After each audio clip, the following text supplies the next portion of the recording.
Olá, sou Eduardo Soares de Araújo Aquino, sou aluno do bacharelado em Ciência e Tecnologia. Aqui eu vou falar um pouco sobre a síntese de materiais, né, para obter o resto do componente curricular do, da, da matéria, que é Ciência e Tecnologia dos Materiais. Então, esse vídeo aqui eu vou falar um pouco sobre a síntese de materiais, né. Então, primeiro eu vou falar sobre a síntese da baquelite, depois a síntese de óxido de zinco, que foi a síntese que eu escolhi, que foi, no caso, a cerâmica, né, que a gente vai escolher. Então, a síntese da baquelite, primeiro falando um pouco sobre a baquelite. A baquelite é um polímero, né, termofixo, amorfo. Ele não apresenta as características de retroceder suas características após a sua formação. A sua característica mecânica, ela é mais rígida, porém ela é frágil, né? Então, quando ele é obtido, a capacidade dele de se transformar novamente como termoplástico não é igual, né? Ele é fixo, mas ele é quebradiço, né? Ele é frágil. As características físicas dele, ele apresenta cor roseada, né, insolúvel em água, e o cheiro dele é de formaldeído, né, após a obtenção do experimento realizado na Universidade Federal do Rio Grande do Norte. E os produtos dele, né, o produto é através de fenol, formaldeído e ácido clorídrico. A partir do momento que a gente ocorre a mistura, né, a gente tem a baquelite como produto e água, né, no fundo do copo. Então, esse aqui foi o experimento realizado. Então, a gente também tem um gráfico da difração de raio-x. Esse gráfico apresenta uma banda larga, né, difusa e traço grande, porque a partir do momento que o grau de intensidade aumenta, o ângulo de incidência do raio-x ele diminui, né? Então, essa banda larga ela apresenta uma difusão de traço grande, né? E uma banda larga muito espessa em relação a esse gráfico.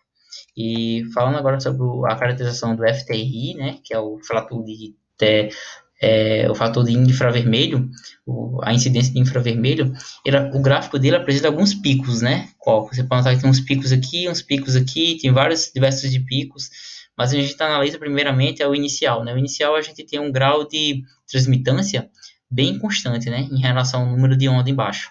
Esse número de onda significa que essa parte aqui ele é mais transparente. Então, a partir do momento que então aqui eu peguei um artigo, né, desses dois cientistas aqui da Escola de Ciência, Tecnologia e Engenharia Ambiental da Universidade de Tecnologia de Pohang, na Coreia.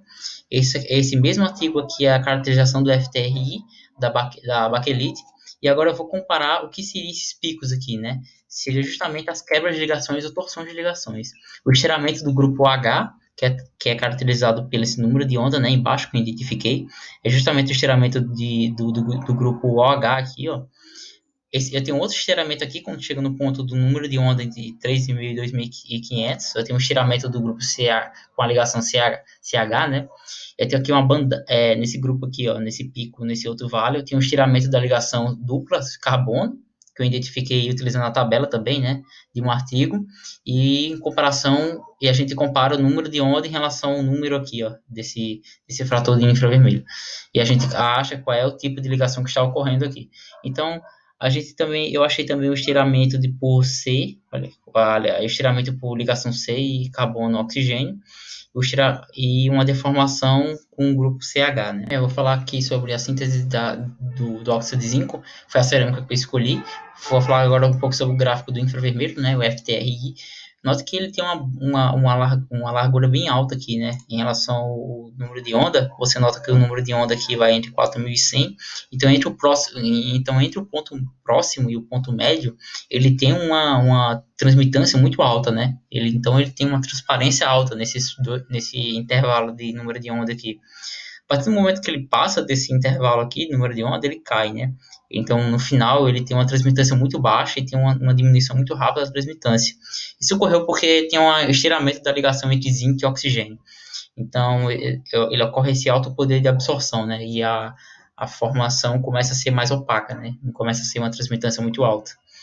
Então, em relação ao fatograma, né, esse aqui foram os meus resultados obtidos em relação ao grau de intensidade, o ângulo de incidência e os planos que eu achei, né, e a distância interplanar de cada grau de intensidade e de cada ângulo. Então, esse aqui foram os dados que eu achei obtidos. O parâmetro de rede que eu achei calculando foi 3.2495 Angstrom, né? Só que aí, quando eu fui dar uma pesquisada, eu achei uma dissertação do programa de pós-graduação de Química, que foi a Fernanda Costa de Romero que fez, né? Da Universidade Federal de Uberlândia, Minas Gerais. E eu vi que ela falava no artigo dela que que o parâmetro de rede era 3.252, que foi angstrom, né? E pode ver que o intervalo aqui deu bastante próximo em relação ao parâmetro de rede. Então, no experimento, o parâmetro de rede foi bastante próximo em relação aos resultados obtidos. Esse aqui foram os planos que eu encontrei em relação aos picos de fatograma. Note que com cada grau de intensidade aqui eu tenho um vale de pico, justamente a partir do ângulo de incidência desses planos. Então, os planos encontrados foram esses aqui, 100, 002, em cada ponto aqui, ó, foram os resultados obtidos, e é isso.